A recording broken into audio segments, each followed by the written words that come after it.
ৰাস্তাটো সুৰুঙা হৈ আছে মানে গাঁত হৈ আছে ইয়াত প্ৰায় এবছৰ হৈছে নিৰ্মাণ হোৱা মানে ইয়াত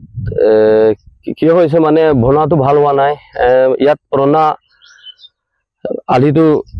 একেবাৰে ৰুৰা মাৰি গুচাইছিলেতো তাৰপিছত এই বালি মাটি পেলাইছিলে ইয়াত ভালকে হোৱা নাই মানে ৰুৰা চুৰা ভালকে মৰা নাই মানে যি বস্তু লগাইছে মানে ভালকে লগোৱা নাই মানে এই ৰাস্তাটো আমাৰ জোনাইৰ পৰা প্ৰায় পবালৈকে যায় প্ৰায় 70টা গাঁও ইয়াত আপ ডাউন কৰে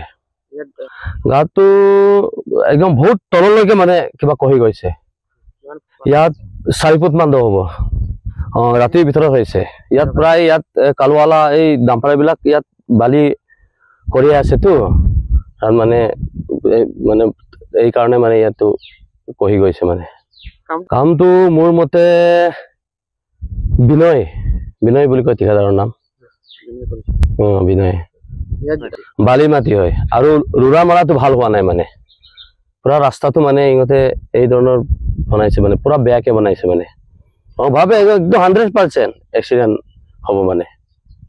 ৰাস্তাটো ছিঙি যায় যদি আমাৰ ইয়াত বহুত শ্ৰেণীৰ দুখীয়া শ্ৰেণীৰ মানুহ দিন হাজিৰা কৰিব যায় ইয়াৰ পৰা অৰুণাচললৈকে বা জোনাইলৈকে চিকিৎসা ক্ষেত্ৰতো বহুত অসুবিধা হ'ব